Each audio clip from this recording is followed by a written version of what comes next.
आपल्याकडे एक म्हण आहे, ताटातलं वाटीत आणि वाटीतलं ताटात, म्हणजे सगळं एकच. आता ही म्हण दोन्ही राष्ट्रवादीला लागू पडते का? पुणे आणि पिंपरी चिंचवडमध्ये दोन्ही राष्ट्रवादीच्या युतीची जोरदार चर्चा सुरू आहे. भाजपला सत्तेपासून दूर ठेवण्यासाठी दोघे एकत्र येणार असल्याचं सांगितलं जात आहे. पण त्यांचं हे एकत्र येणं भविष्यातील एकीकरणाची नांदी तर नाही ना, असा प्रश्न विचारला जातोय. आणि सत्तेसाठी त्यांचं हे एकत्र येणं महाराष्ट्रातल्या जनतेला आणि इथल्या मतदारांना रुचेल का, हा खरा सवाल आहे.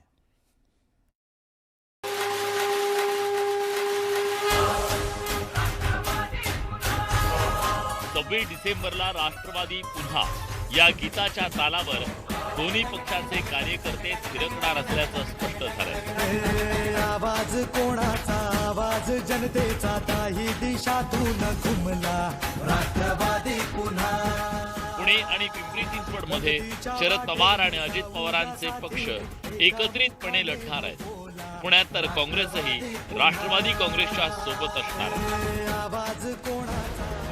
2.5 वर्षांपूर्वी 2 जुलै 2023 रोजी अजित पवारांच्या नेतृत्वातील एक गट राज्य सरकारमध्ये सहभागी झाला आणि तिथेच राष्ट्रवादी काँग्रेसमध्ये फूट पडली. लोकसभेच्या 2024च्या निवडणुकीत शरद पवारांच्या पक्षाचे 8 उमेदवार निवडून आले, तर विधानसभेच्या निवडणुकीत अजित पवारांच्या पक्षाचे 41 उमेदवार विजयी झाले.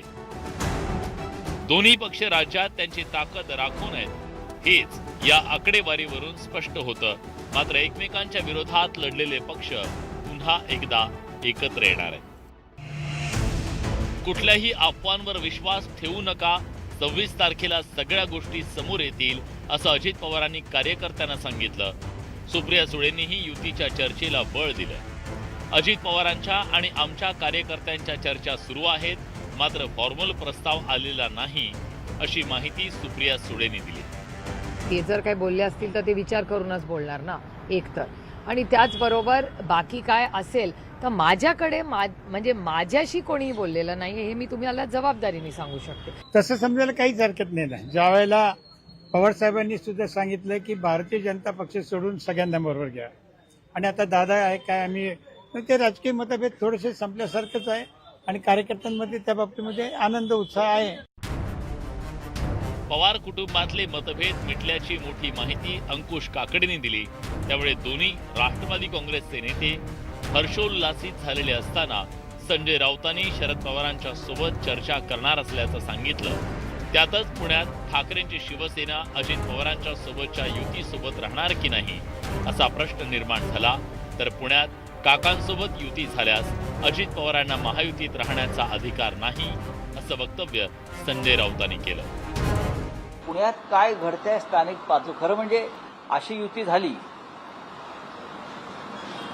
तर महायुतीत राहण्याचा अजित पवारांना अधिकारच नाही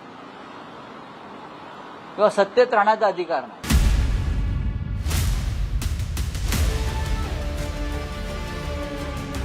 पुण्यात दोन्ही राष्ट्रवादी काँग्रेस आणि ठाकरेंची शिवसेना एकत्र लढली तर ती नव्या राजकीय समीकरणाची नांदी ठरू शकते. या सगळ्या पार्श्वभूमीवर 26 डिसेंबरला अजित पवार काय घोषणा करतात याकडे राज्याचं लक्ष लागलंय. Bureau report, news 18 Lokmat.